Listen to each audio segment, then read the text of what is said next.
Sobat Maestro, sesaat lagi kita akan bersama-sama mengikuti ibadah raya Minggu GBI Sukawarna. Selamat mendengarkan.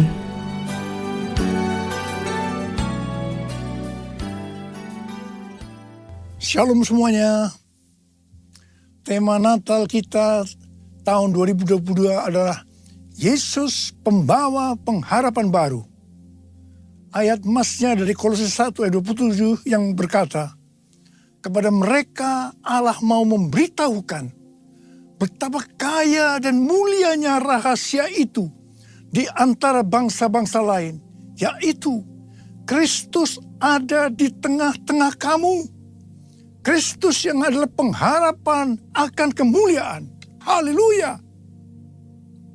Sesuai dengan Lukas 2 ayat 8 sampai dengan 12. Ketika gembala-gembala yang tinggal di padang menjaga kawanan ternak mereka di malam hari, tiba-tiba berdiri seorang malaikat Tuhan dekat mereka, dan kemuliaan Tuhan bersinar meliputi mereka, dan mereka sangat ketakutan. Lalu kata malaikat itu kepada mereka, jangan takut, sebab sesungguhnya aku memberitakan kepadamu kesukaan besar untuk seluruh bangsa. Hari ini telah lahir bagimu juru selamat, yaitu Kristus Tuhan di kota Daud. Dan inilah tandanya bagimu. Kamu akan menjumpai seorang bayi dibungkus dengan lampin dan terbaring di atas palungan. Kelahiran Yesus Kristus sebagai juru selamat yang berarti lahirnya Sang Pembawa Pengharapan Baru bagi dunia akan memberikan kesukaan besar bagi seluruh bangsa. Alkitab berkata, semua orang telah berbuat dosa. Semua orang telah berbuat dosa dan telah kehilangan kemuliaan Allah. Upah dosa ialah maut, mati. Tempatnya di neraka. Neraka adalah tempat yang sangat mengerikan. Jangan sampai masuk neraka. Yesus Kristus lahir ke dalam dunia ini sebagai juru selamat yang bisa diartikan pembawa pengharapan baru untuk menyelamatkan manusia dari hukuman kekal selama-lamanya di neraka. Kelahiran Yesus Kristus disambut dengan nyanyian pujian oleh malaikat-malaikat dan sejumlah bala tentara surgawi yang memuji Allah, katanya, kemuliaan bagi Allah di tempat yang maha tinggi dan damai sejahtera di bumi di antara manusia yang berkenan kepadanya.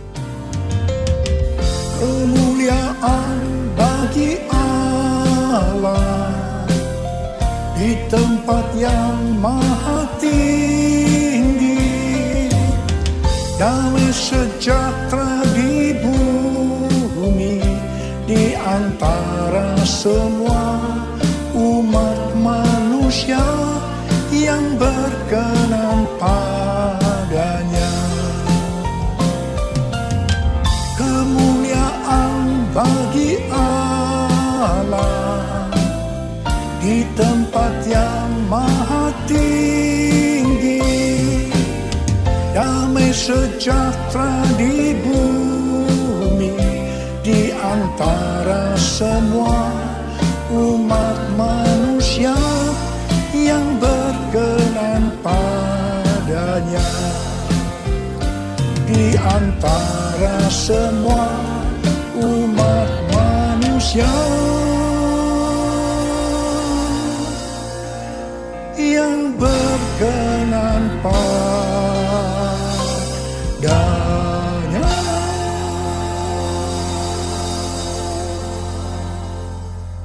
Tema Natal yang Tuhan berikan ini, yaitu Yesus Pembawa Pengharapan Baru, sangat tepat untuk mempersiapkan kita memasuki tahun 2023.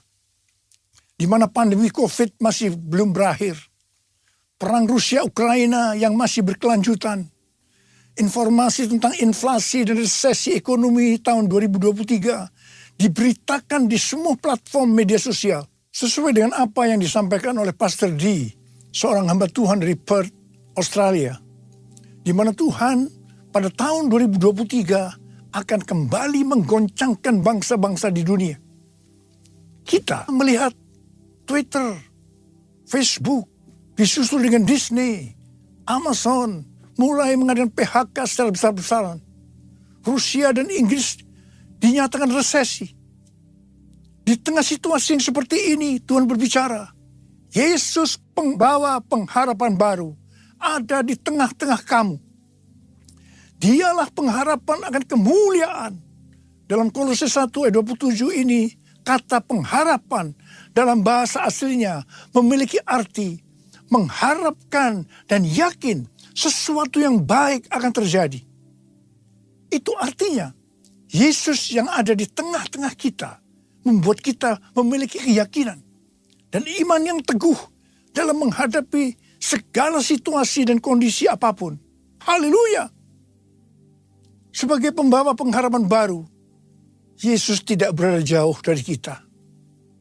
Ia Allah yang maha hadir, yang mustahil difahami oleh otak manusia yang hanya segede bakpao. Namun menyatakan dirinya sebagai Immanuel, yang artinya Tuhan beserta kita. Tuhan bersama kita. Pertama-tama melalui kelahirannya sebagai manusia, yang kita peringati sebagai peristiwa Natal. Kemudian melalui Roh Kudus yang diberikannya, tinggal berdiam di dalam hidup kita. Ini semua dapat diartikan bahwa Yesus ada di dalam kita. Itulah sebabnya kita selalu punya pengharapan. Haleluya! Keberadaan Yesus sebagai pembawa pengharapan baru di tengah-tengah kita. Inilah yang dikatakan oleh Rasul Paulus kepada jemaat Kolose sebagai pengharapan akan kemuliaan. Kemuliaan ini menunjukkan pada hari kebangkitan, ketika orang kudus akan menerima tubuh baru mereka yang dimuliakan, atau yang dikenal dengan pemuliaan atau glorification. Kita mengenal ada 3 tahap proses keselamatan. Tahap yang pertama, pembenaran atau justification. Kita dibenarkan bukan karena perbuatan baik kita, tetapi karena kasih karunia Tuhan yang kita responi dengan iman. Pada tahap ini, setelah kita bertobat dan menerima Tuhan Yesus sebagai Juru Selamat, kita akan mengalami kelahiran baru. Kelahiran baru adalah proses awal perjalanan rohani kita bersama Tuhan Yesus. Tahap yang kedua dari proses keselamatan adalah pengudusan atau sanctification. Dalam proses ini, kita dikuduskan secara terus-menerus melalui Roh Kudus dan firman Allah. Dalam proses ini, kita bisa saja jatuh atau mengalami kegagalan. Tetapi yang penting, kita jangan berhenti. Tetapi harus bangkit dan terus maju. Pertobatan adalah kunci untuk kita bisa terus maju. Goal dari proses pengudusan ini adalah menjadikan kita menjadi serupa dengan gambarnya. Roma 8 ayat 29 berkata, sebab semua orang yang dipilihnya dari semula, mereka juga ditentukannya dari semula untuk menjadi serupa dengan gambaran anaknya. Supaya ia, anaknya itu, menjadi yang sulung di antara banyak saudara. Ini berarti goal kita sebagai orang Kristen adalah menjadi serupa dengan gambarnya. Untuk menjadi serupa dengan gambarnya, sesuai dengan 1 Yohanes 2 ayat 6 yang berkata, barang siapa mengatakan bahwa ia ada di dalam dia, ia wajib hidup sama seperti Kristus telah hidup. Karena kita hidup sama seperti Kristus telah hidup, maka kita akan menjadi serupa dengan gambarnya. Menjadi serupa dengan gambarnya artinya menjadi murid Tuhan Yesus. Tahap ketiga dari proses keselamatan, mereka yang menjadi serupa dengan gambarnya. Pada saat Tuhan Yesus datang di awan-awan untuk menjemput gerejanya, tubuh mereka akan menerima tubuh baru yang dimuliakan atau dikenal dengan pemuliaan atau glorification.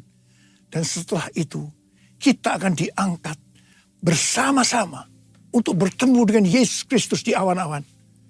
Dan kita akan masuk surga. Dan selanjutnya akan bersama-sama dengan Tuhan Yesus selama-lamanya. Haleluya! Alkitab Penuntun Hidup Berkelimpahan memberikan catatan. Penjelasan bahwa Kristus yang diam di dalam kita adalah jaminan untuk memperoleh kemuliaan dan hidup kekal. Ini akan terjadi hanya jikalau Ia tinggal di dalam kita. Dan kita terus-menerus berhubungan erat dengan Dia. Kita hidup intim dengan Dia. Betapa besar kasih-Mu Allahku, sehingga Kau berikan Yesus padaku, supaya aku tidak binasa, melainkan beroleh hidup yang kekal. Ku sembah Kau, ku sembah Kau, Engkau yang layak untuk ku sembah. Ku sembah Kau, ku sembah Kau, Engkau yang layak untuk ku sembah. Engkau yang layak, Engkau yang layak, Engkau yang layak untuk ku sembah. Perjumpaan kita dengan Yesus, pembawa pengharapan baru, akan mengubah jalan hidup kita secara radikal. Hal ini dikatakan seperti yang terdapat dalam 1 Petrus 1 ayat 3-5.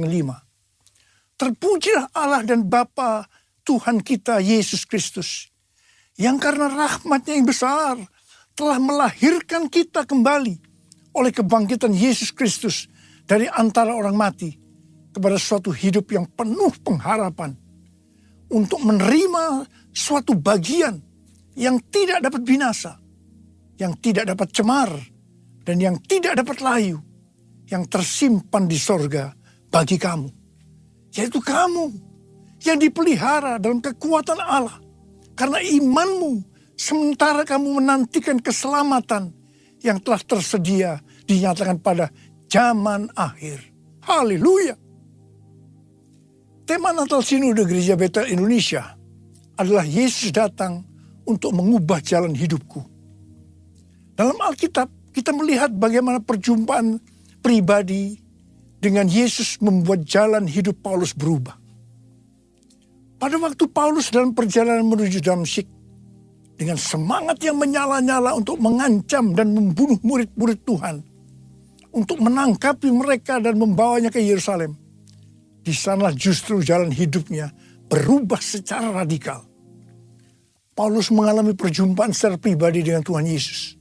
Saulus, si penganiaya murid-murid Tuhan Yesus, diubahkan Tuhan menjadi Paulus, seorang murid Yesus dan rasul yang menjadikan banyak orang menjadi murid Tuhan Yesus. Ia memberitakan Yesus di rumah-rumah ibadat dan mengatakan bahwa Yesus adalah anak Allah.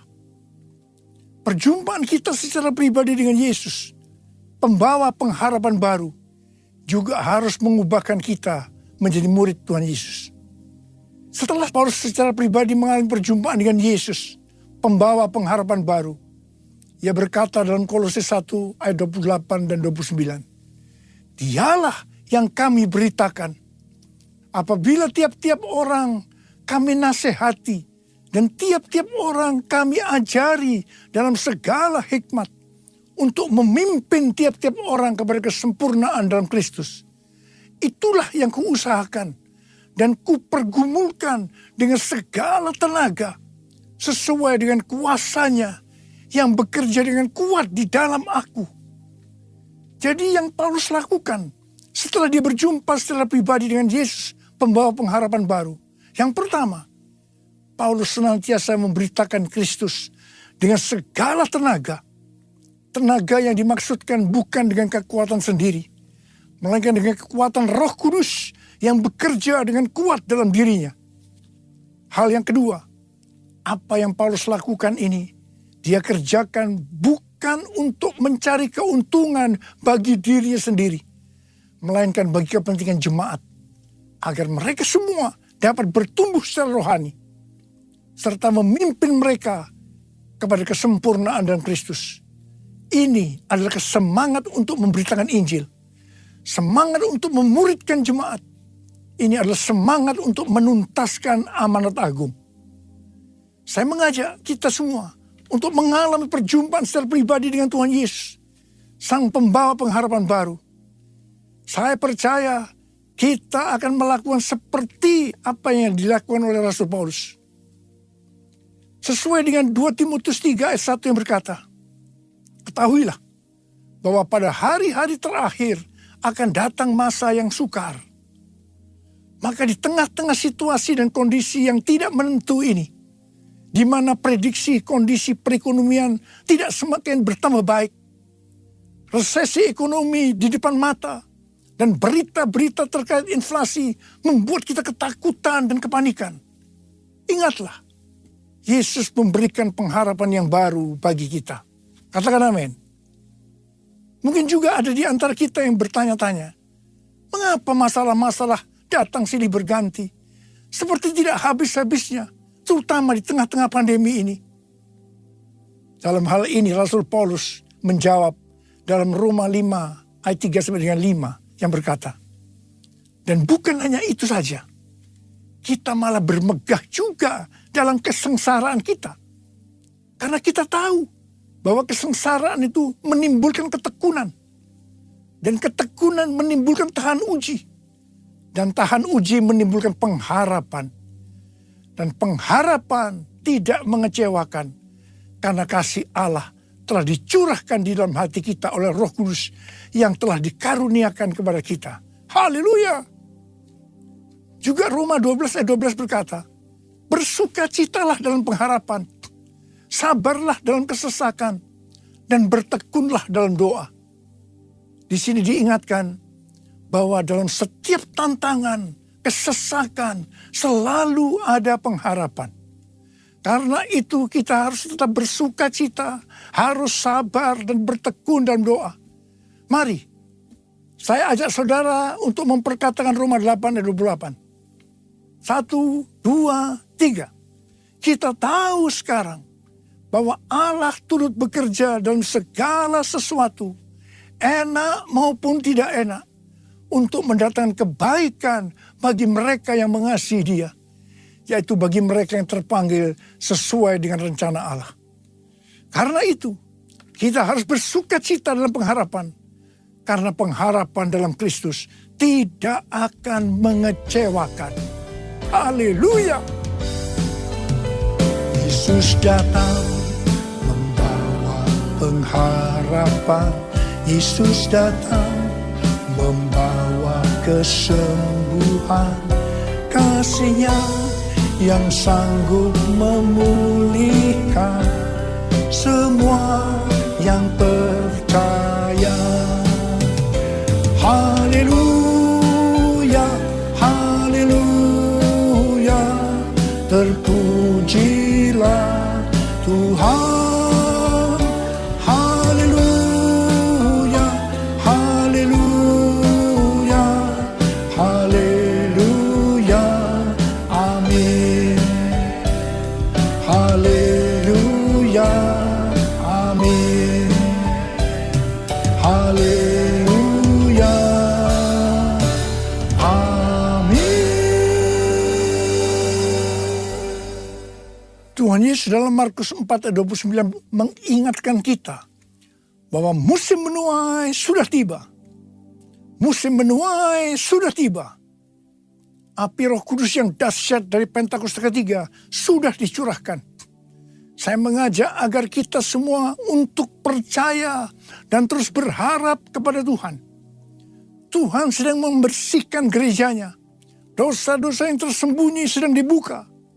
Tuhan mau gereja Tuhan menjadi kudus Sehingga kebangunan rohani dan penuaian jiwa yang terbesar dan yang terakhir terjadi. Kedatangan Tuhan Yesus untuk kedua kalinya sudah sangat-sangat dekat. Waktunya sudah sangat-sangat singkat. Salah satu tanda kedatangan Tuhan Yesus adalah kalau amanat agung selesai. Tuhan mengingatkan bahwa tugas utama kita adalah menyelesaikan amanat agung. Kita harus memuridkan. Perlu diingat bahwa yang bisa memuridkan adalah murid. Karena itu kita semua harus menjadi murid Tuhan Yesus. Sesuai dengan 1 Yohanes 2 ayat 6. Bahwa murid Tuhan Yesus adalah mereka yang hidupnya sama seperti Kristus telah hidup. Karena hidup sama seperti Kristus telah hidup, maka kita akan menjadi serupa dengan gambarnya.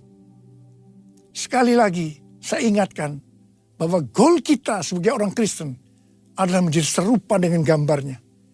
Menjadi orang yang mempunyai sifat yang serupa dengan Kristus. 1 Korintus 13 ayat 13 berkata, demikianlah tinggal ketiga hal ini, yaitu iman, pengharapan, dan kasih.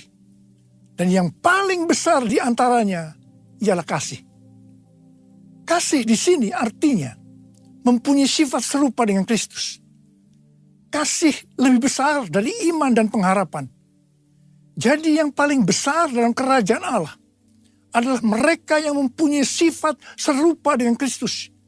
Yaitu mereka yang hidup saleh dan mengasihi Tuhan. Bukan mereka yang besar dengan prestasi lahiriah. Untuk menjadi serupa dengan gambarnya, kita harus mempunyai iman yang kuat. Dan pengharapan yang kuat kepada Tuhan. Sekali lagi saya ingin mengingatkan kepada kita. Bahwa hanya mereka yang serupa dengan gambarnya. Yaitu murid Tuhan Yesus saja yang akan masuk surga. Waktu kedatangan sudah semakin dekat. Mari kita semakin serius untuk mempersiapkan diri. Untuk menjadi murid. Menjadi serupa dengan gambarnya. Sehingga pada saat dia datang di awan-awan. Kita akan ikut dalam pengangkatan. Dan selanjutnya masuk surga bersama Tuhan Yesus. Tema Natal tahun 2022. Yesus pembawa pengharapan yang baru. Mengingatkan kita semua akan perbuatan yang besar dari Tuhan Yesus kepada kita semua. Karena semua orang telah berbuat dosa dan telah kehilangan kemuliaan Allah. Upah dosa adalah maut, mati. Tapi dia, Yesus yang tidak berdosa, telah dijadikan dosa oleh karena kita. Dia harus turun dari sorga mulia. Menjelma menjadi manusia, mati ganti kita. Menyelamatkan kita dari hukuman kekal selama-lamanya. Tuhan Yesus, luar biasa. Perbuatannya besar. Perbuatannya besar.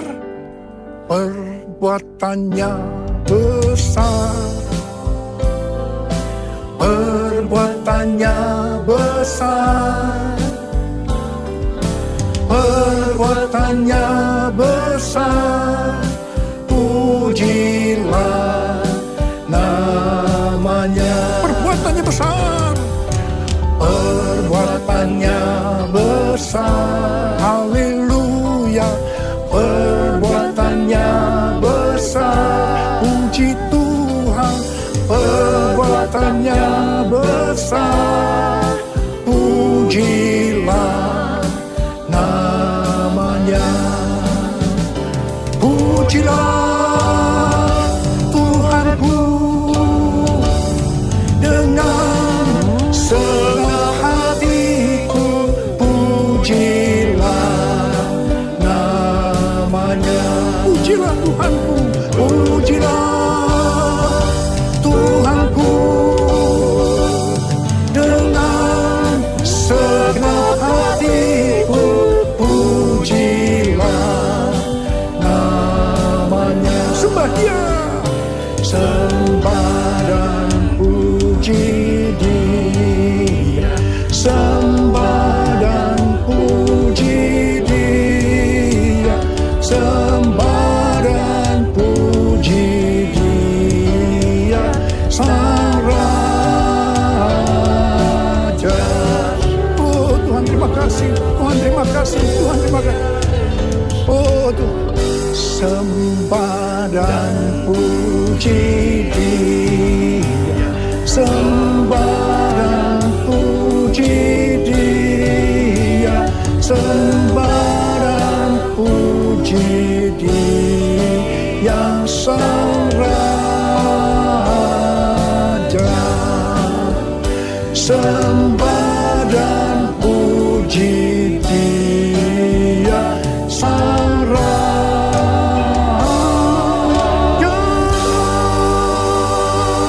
Beri tepuk tangan buat Tuhan, beri tepuk tangan buat Tuhan. Papa terima kasih, Papa terima kasih.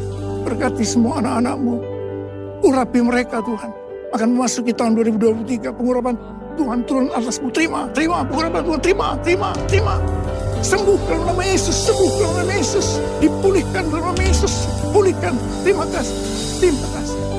Bapa Engkau baik, Tuhan Yesus baik, Tuhan Yesus Engkau baik. Terima kasih.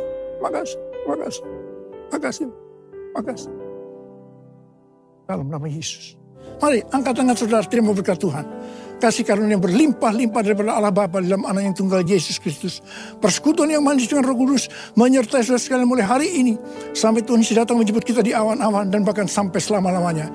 Yang percaya bersama-sama katakan amin.